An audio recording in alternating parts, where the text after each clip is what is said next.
Speaking to you today is Dr. Louisa Cook-Moats.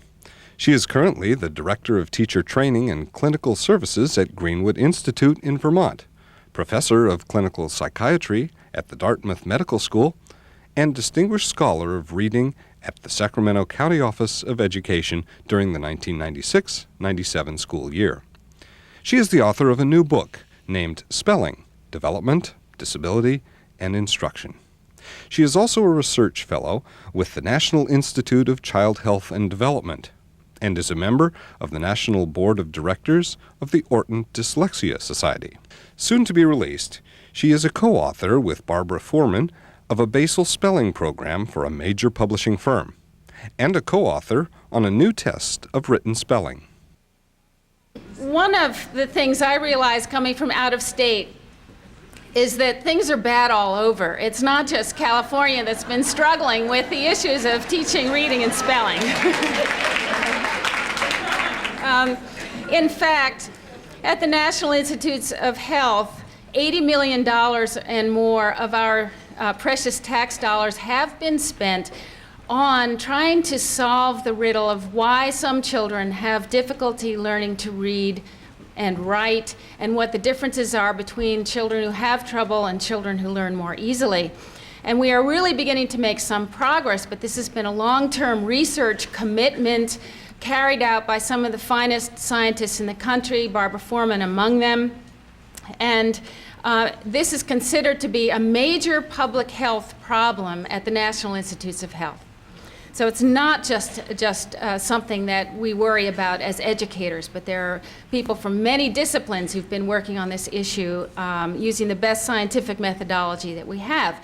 And we are getting somewhere. So when we speak to you about the need to change what we're doing in education, as John Scheffelbein said this morning, we're not talking about going back to what we used to do. And when I talk about spelling, I'm certainly not wishing to convey to you that we should just pull the spelling basils off of the top shelf and dust them off, the things that we used to do. We should not go back to having kids write words 10 times in a list when they misspell them and those things that some of us were brought up on.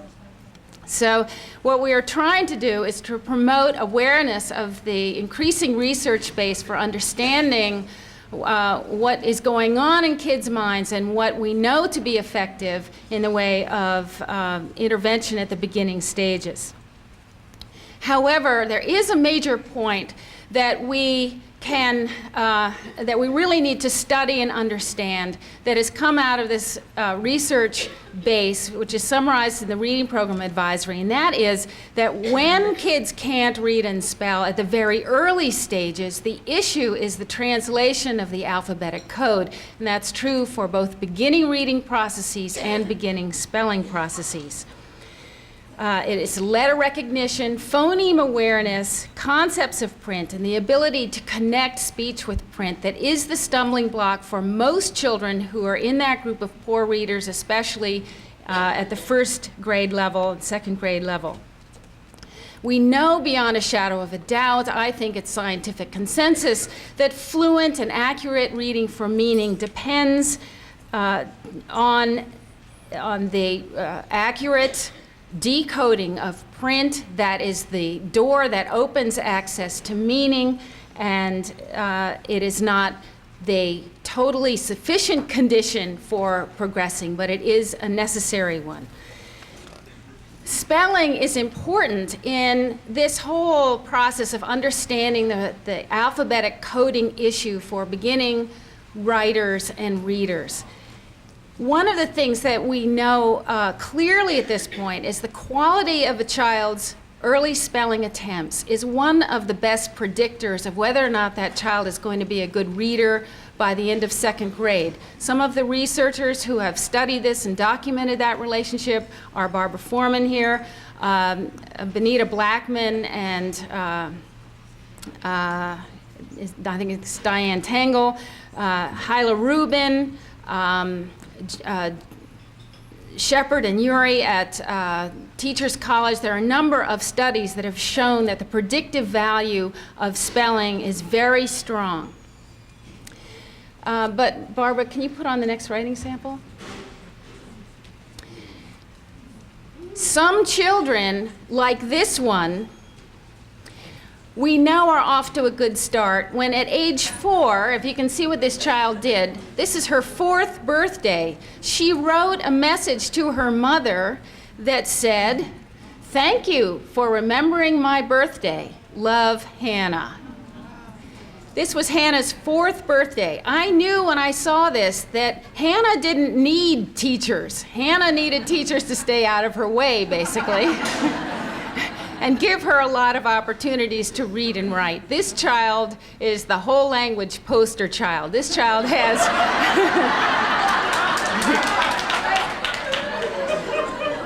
this child understands and has intuited the alphabetic code. She can represent most of the speech sounds in words. She has a concept of word boundaries. She has a concept of left to right print. She's astonishing. You know, she really is great. But on the other hand, go back to the other overhead. Now, she is one we can predict is going to learn to read without any difficulty. That's all I had to see. I didn't need to do the other 2 hours of evaluation. Now, with other children, it's very clear in their spelling that there not only is a problem with phoneme awareness that is inhibiting their acquisition of the alphabetic code and their ability to translate that fluently and accurately, but within that domain of phonological awareness and phonemic processing, there are specific problems that children can demonstrate in their spelling that need, in fact, specific direct teaching to clarify confusions about not only the component speech sounds or the idea that there are speech sounds in words, but what exactly those speech sounds are. Her spellings can tell us what she does and does not know about this coding process and where we need to plug in order to begin to bring her along in a systematic way through this confusable mishmash of oral language and its relationship to print. If you look at this spelling sample a little bit more closely, you can also see that she has some beginning insight into the fact that letters represent speech sounds. It's not a total washout. I mean, she's not just strung totally random letters together. When she writes cat, she puts CK. She's seen that somewhere. But at the end of cat, she writes a D. In the word and, at the end of that word, she writes a T. And I would ask, well, is this totally random or is there some reason for it? And I think that I can explain it linguistically. Also, in the word make, she writes P-E. Now, you know, P is not the same thing as make, but you have to ask, is there some reason why she did this? Is this a motivated error, or is this something she's just doing to string letters together to make them look like words? Does she know something about speech-to-print relationships? And my answer to that would be yes, she has the beginning insight that letters are used to represent speech sounds, but what she lacks is complete phonemic awareness, that is, the ability to give a complete rendition of all the speech sounds in a word. And also, she needs to have the confusions in her head about the identity of some of these speech sounds straightened out for her. Now, to be specific, I have an explanation of why she put a P in the beginning of the word make, and I'll show you on this chart here. Usually, when you've been hearing about phoneme awareness, you've been hearing about it, I think, in the context of getting kids to count the number of speech sounds, identify the number of speech sounds, blend speech sounds together, take speech sounds apart, and so forth. But there's another dimension to this, which is just knowing the difference between one speech sound and another and refining one's idea of what the features of certain speech sounds are. And although that might sound esoteric, I can give you example after example of children whose errors are really a manifestation of some confusion about what these speech sounds are. The level at which we are discussing the nature of children's problems with alphabetic coding is this now, at the deeper level of what is the linguistic mechanism going on that creates these confusions for children, and how can we deal with that directly at the right time and in the right sequence to clarify children's confusions. And there's plenty of evidence at this point that the issue is not only just counting speech sounds in words, but identifying them, especially when they occur in the course of the spoken word, when they're articulated together. As Marilyn Adams was saying this morning, spelling, word recognition, and vocabulary development are interrelated processes cognitively. They draw on the same, what we call modules in memory, the same processing centers and connections. And when a word is fully represented, say in the orthographic processor, if you can remember her diagram, and we have in our heads a very explicit idea of all the letters in a word, and especially if we have an explicit idea of how that word is structured and why it is spelled the way it is, that helps us and children generalize the ability to recognize new words in print and also to understand vocabulary, to become self-teachers of language structure. That is the point of teaching spelling. When spelling is taught well, it becomes a form of word study that generalizes to reading and word knowledge in general. Spelling is important because it indicates instructional level. It enables us very simply to take kids in a classroom of 20 or even 30 and identify where we should be working with them in this continuum of skills that will allow them to become independent readers. It's a powerful diagnostic tool to do a simple developmental inventory and then to put kids in an instructional program that matches that developmental level and that brings them along. One of the things we know, especially from the University of Virginia research program in spelling development, and the work of Templeton and Baer and Daryl Morris and Marcia Invernizzi, is that children learn faster when they are taught at their instructional level than they learn if they are taught above their instructional level. If you teach children spelling patterns above their instructional level, they don't stick. If you teach children spelling patterns where they are able to conceptualize those structures, they will stick and the children progress more readily. Spelling counts. It does. It matters. When I invent a spelling in my research grant proposal, it's not cute. And, you know, children, I think, have been getting a rather distorted message with our emphasis on invention.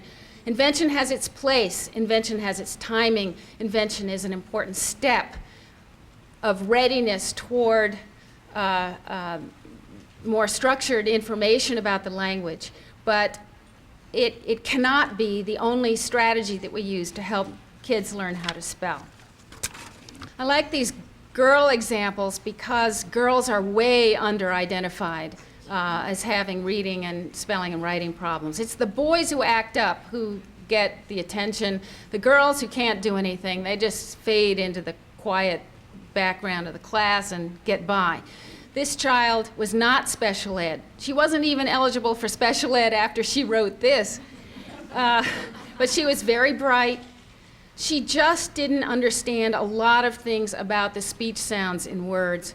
For example, if you look at the last few lines of what she wrote, she was writing a description of what the ideal place to live for her, and it goes, the kitchen has a bash washer, that is a dishwasher. It's in Apple Tree Point, no basement, U-turn in front of my house. Well, she also had trouble generating sentences, but when I look at this, and with my linguistic background, I can see that this child, for one thing, has trouble with what's called the nasal sounds of the language. Where do those N's go anyway? She makes error after error in this one writing sample that has to do with N's. And that might seem, you know, when I point to this one specific thing, people say, oh, that's too technical. You can never ask teachers to learn about that. And that's not true. I can teach a teacher in a morning workshop what a nasal speech sound is and how you help kids to be aware of it. One of the things you have to do is get them to hold their nose and say point and realize that the sound goes through the nose and little things like that. So there are strategies for teaching. There is a knowledge base for teaching this. This child can be helped by a teacher who knows what's going on, who can look at these errors, classify them, and zero in on the specific linguistic problems that this child has. It's got to be the teacher's job because no special educator is going to do that. There is a strong research base that suggests that if we teach children directly, they will learn better. If we teach them the structure of the language, they will learn it and generalize it. The structure of the language has to do with more than phonics. It has to do with syllables. It has to do with word origin. It has to do with what's called morphology, and that is the meaningful parts of words and how they operate to make most of our language. Systematic instruction gets results faster than incidental instruction.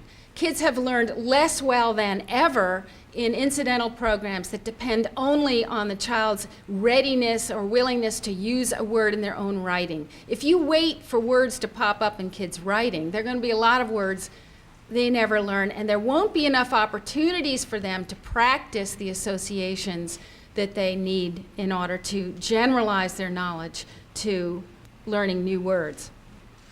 A good program is not only systematic and presents the structure of the language in an informed and systematic way, but it also addresses students' instructional levels. That is, it will provide for students who are at different levels on the normal curve that exists in every classroom. It will use active, constructive problem-solving strategies for understanding word structure and word relationships. There will also be some rote memorization, because no matter how good you are at understanding the structural principles of the language, there are some words that you have to just learn. That is not a punishment for children. It's not dangerous, and there's really no reason to avoid it. A little bit of memorization has to be done, and it works. A good program will teach kids explicitly about the sound structure of the language. It will include word study in context and out of context.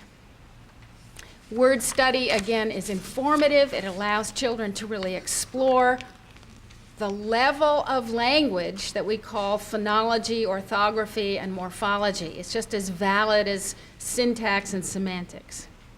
A good program will employ multisensory strategies for practice. That is, a lot of talking, listening, pronouncing words as they're being written. Multisensory does not mean listening to a tape. It means saying the word as it's being written to make that association between sound and symbol. And the test study test format is worthwhile under certain conditions. And that is that children correct their own errors, that they work at an appropriate level, that they study what they don't already know, that they study strategies are conceptual, they make them think about language organization and why words are spelled the way they are, and there is a lot of generalization to writing, a lot of opportunities to practice words in writing. This is just analogous to everything we were saying about reading this morning. However, even a well-designed program of formal study, which should take about 10 minutes a day, is not going to cure all the spelling problems. There has to be a lot more that goes on in the way of generalization work and reminders and games and incentives and opportunities to rewrite things, proofread, all those other things go into it.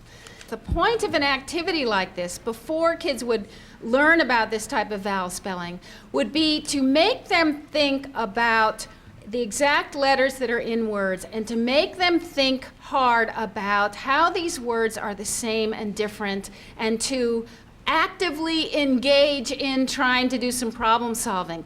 Kids are not going to remember this by rule. They will remember this by example and by the internalization of the pattern, because what we do as facile language learners is internalize patterns once we perceive them.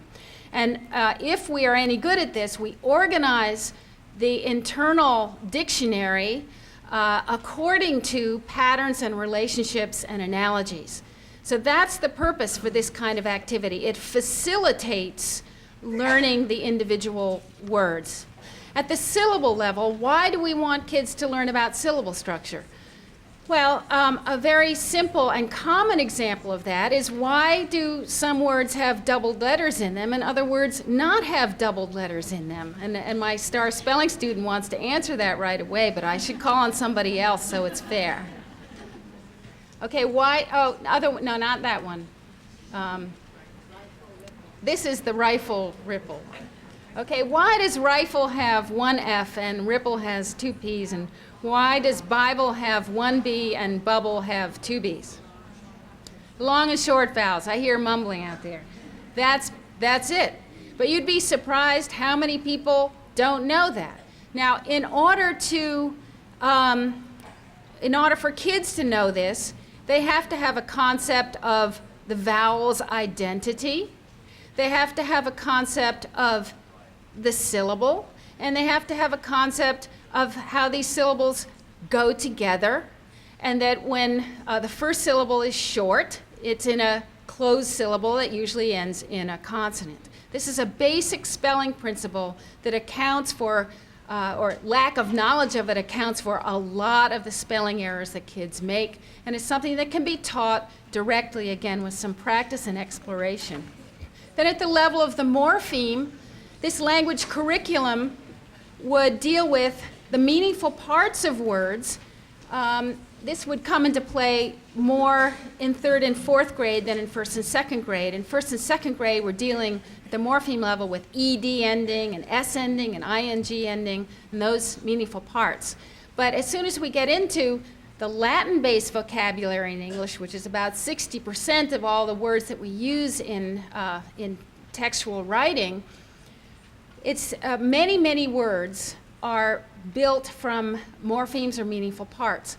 Now, instead of having kids just memorize these or memorize a word like information, we want to give them a sense that the word information is built from a Latin root, form, and that there are lots of other words that use that root, and there are word-building processes that account for the way these words are spelled. We call this a word tree or a word map, and do a lot of this kind of stuff with the language-disabled kids that I work with. Okay, well, I guess that's it. Thank you very much.